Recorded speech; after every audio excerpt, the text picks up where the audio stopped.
WWE RAW from Dallas, Texas, the final stop on the road to Saturday night's main event and the penultimate stop for Monday Night Raw on the way to the Royal Rumble. We had a few things that we wanted this show to hit, and a few questions that we had to answer. So, how did they do? Let's run through it.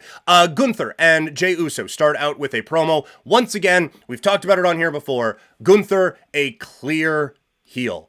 And that is an area that we really wanted to see him kind of thrive in, and he has taken that ball and ran with it. And that has been, I think, a very, very fun thing, because there was a little bit of that tweener before, and there was a little bit of that, oh, he lost to Cody, there's some doubt going on there. And I do think that that may play into the story of the match coming up here, but, I mean, he calls Jey a useful idiot, and he is back to being just a smarmy, dominant heel. But the crowd is really behind Jey. And obviously, like the yeet thing, it's a fun, chantable thing, and the arms stuff, it's fun, right? But he cuts a bit of a thing, and there's like yeet, yeet, yeet, and all this stuff. But then after, there's a round of applause, and that there is obviously a crowd that is genuinely behind this guy and his push towards being a world champion. Jey says that he's the only one of the two that has main evented WrestleMania, and Gunther attacks. And again, it is so nice, and I think an interesting character point with Gunther, that he is this so confident, so calm, so always put together world heavyweight champion. But there are pressure points you can hit that he can finally snap a little bit, and you can finally see that maybe there is a crack you can get into. Because if he is just this dominant champion that is running through guys, eventually that gets boring, right? But what we saw in the Sami Zayn feud, there was just enough there with Sami Zayn's being like, hey, I beat you in front of your parents. Like, that my parents saw me have a WrestleMania moment. What did they see with you? And that got to him a little bit. And that just gave you that little crack that maybe Sami can get in there and get a world championship win. Didn't end up happening, but still, it gave you that thought. And now, once again, Jey is mentioning main eventing WrestleMania, and Gunther attacks. So again, there is that little pressure point, that little way in for Jey to be able to maybe get into the head of Gunther and shock the world and become the world heavyweight champion this weekend in San Antonio. Not necessarily the way that I would expect it to go, but maybe, we'll see. We were wondering what the JBL appearance could be, and it had me fantasizing of a potential TNA run-in, or sort of an invasion thing, or something along those lines. Nope. Backstage segment and guest commentary. Well, oh well. Look, I've said before, I like JBL. Again, I don't think we share a lot of worldviews, probably, but I do think that he is a phenomenal character, an excellent talker, and was actually very fun in commentary.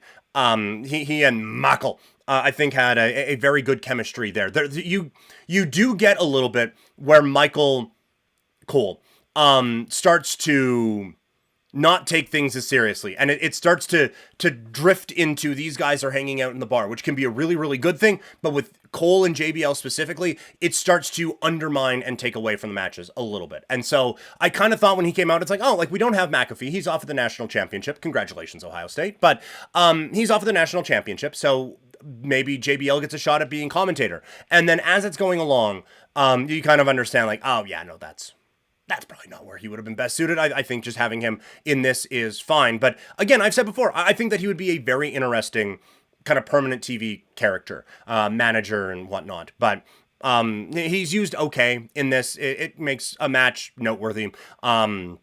He takes a shot at Kofi and Xavier in the promo backstage. Like, oh yeah, get rid of Big E. That makes sense. Like, all the muscles and charisma and all that, that'd probably take attention away from you, or something. Just kind of a little funny shot at the New Day. And then Kofi and Rey Mysterio, we were wondering about the new presentation for the New Day, and we still get the blah, blah, blah. That kind of bummed me out a little bit. I was kind of hoping to see, like, what is the new presentation of these guys?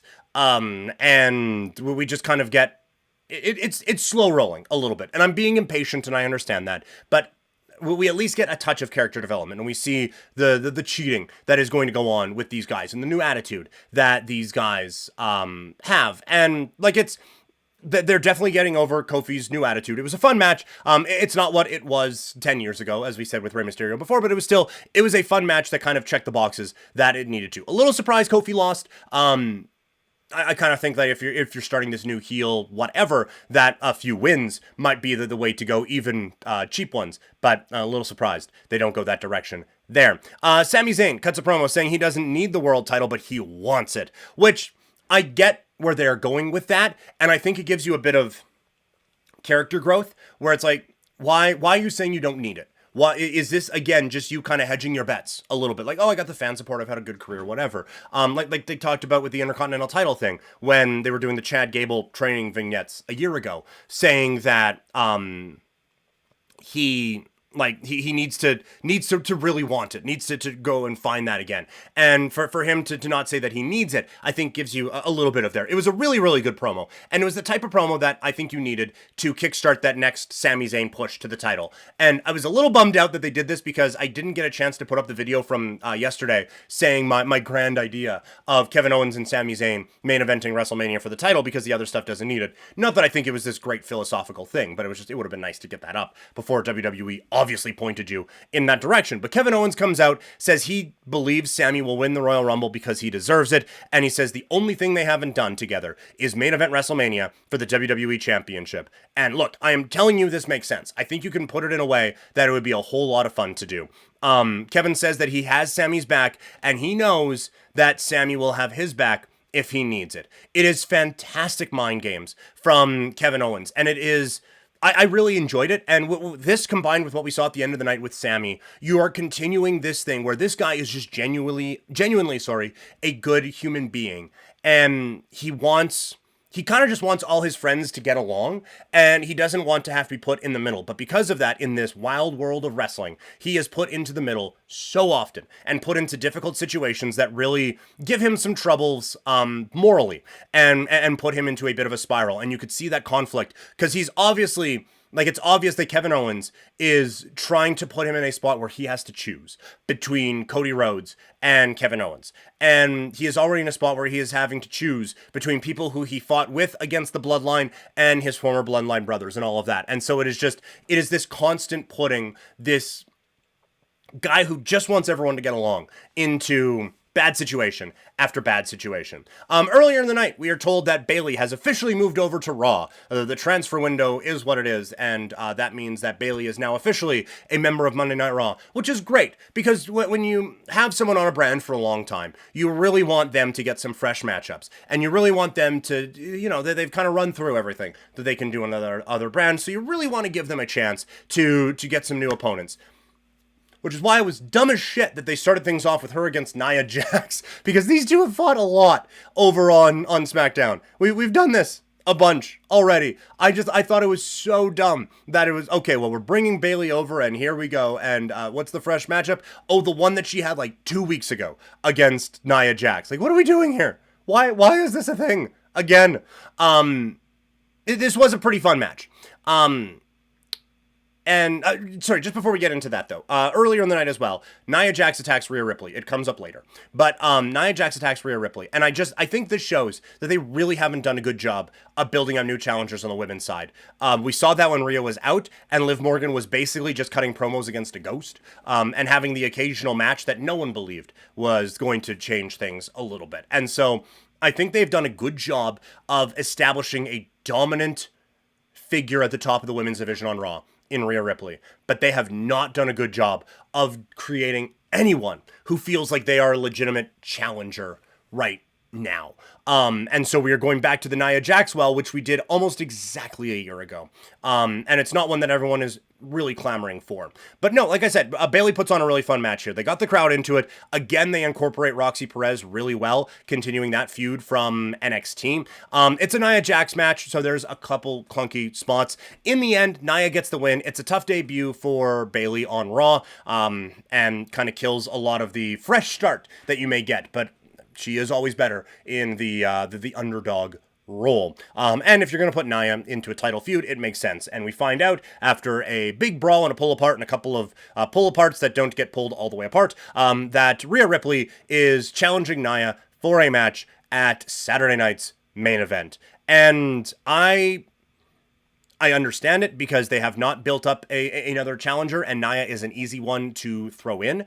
But I do not think that we are at a point where anyone thinks Rio is going to lose this title, and B, anyone's going to get excited for it either way. So this just, it again feels like a, let's just keep the ball rolling, and we're going to survive in events, and hopefully something catches on here at some point until we get to the Royal Rumble and WrestleMania, and we can build up a big feud for Rhea Ripley that way. We find out in the back that Dom is going to replace Finn Balor in a tag team title match for the Judgment Day. Later on, the War Raiders, cut a promo talking about the rest of the tag team division and all of that.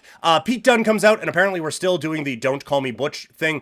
This just feels like a brutal waste of a fantastic talent. And John Pollock has talked about this on the show before, that like at some point, if they felt confident that he could do anything different, they would give him something different. But this is the only thing that they can think of, which is a bit of a failure on creative. But there is, like, it just, this guy has not really progressed in the way that a lot of people would like. And obviously, like, you see his value here because he is phenomenal in the ring, but there is a little bit of something missing with this guy. And I hope they get it figured out. I hope he gets it figured out, because in the ring, and there is like a character that, like the Bruiserweight, it's an awesome name. And when he comes out and he's holding the title and it's the or the and stuff like that, like that's great. I think you just need to try to channel that in a way that makes for a fun character to watch. But right now he's not a priority, because he comes out and look, it was a fun match with Penta. He's got pyro now. There's fire going behind him and stuff like that. It's a little 1990s with the spinning pyro-y thing, but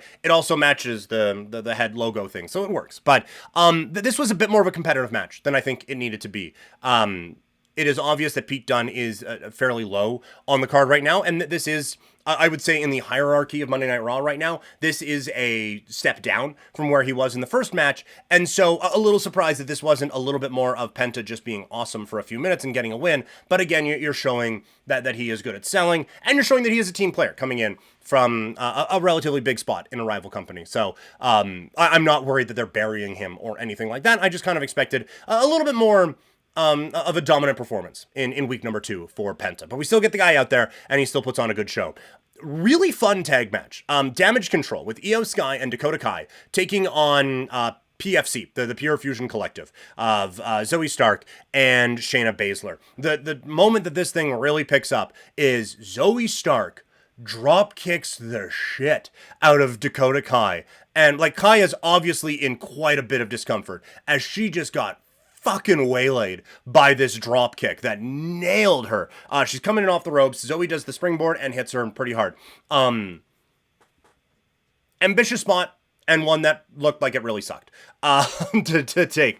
But the match really does start to pick up. Sky gets tagged in, and again, I know I am biased, but the crowd loves her. There's EO chants as she is flying everywhere. Does a dive to the floor. She's doing drop kicks. She does all these different things. She does the missile drop kick off the top rope, and then does that double knee meteora to the seated opponent in the corner, and is just flying around the ring. And I'm telling you, she is a superstar. And I do think that her taking a step away from the title picture is only a momentary thing. This match, I mean, we then get a little bit more. There's a distraction that gets Sky knocked off the top rope. Stark hits a super kick, and then there's a big spinny thingy that drops her down. It's a 2.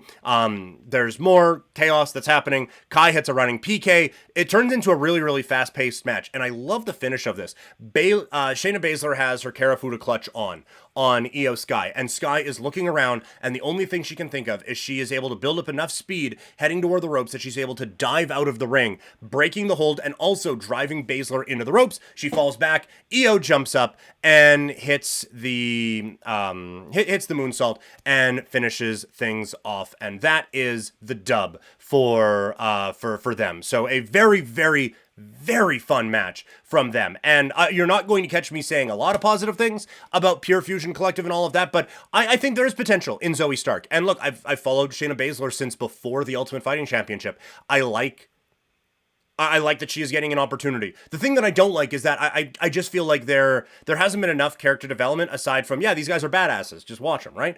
And so I hope that this match is a bit of a kickstart to get a little bit more investment into these particular performers. Shout out Crash Andrews in the chat, going by a rose by any other name, with the Crash Shy, or the Crush Shy in the chat there. But love seeing the familiar face with Crash in the chat. So shout out. Thanks for stopping by today.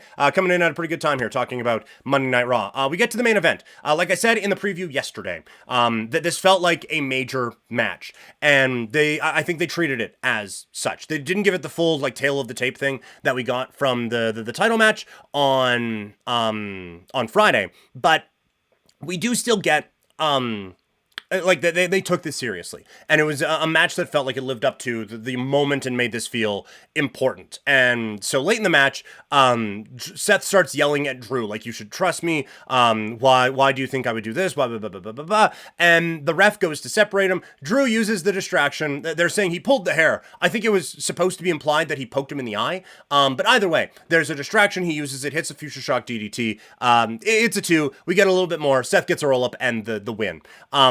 I think some people get a little bit frustrated with roll-up finishes in WWE sometimes, but I think in this one, it works. Drew McIntyre doesn't get beat all that often, although, I mean, lately, but it still feels like a big deal when he gets beat, so even if it is just a quick win, you still get the impact of that, and then Drew takes it seriously after. Like, he looks pissed. And so he is taking this loss seriously, making it feel a little bit more impactful. He hits a Claymore on Seth. They do a big brawl on the outside. Sami Zayn comes out to help. Sami gets tossed aside by Drew McIntyre, because of course he does. Drew starts yelling at Seth in the corner. Sami comes running in for the hula kick, looking to hit Drew, and good golly almighty, he ends up hitting Seth Rollins instead. And so once again, the overall story with Sami Zayn is he is just a good guy trying to help his friends and hoping that everyone gets along. But he is always put in some spots that just don't really mesh with him all that well, and ends up putting him in a difficult position, and that ends up costing something,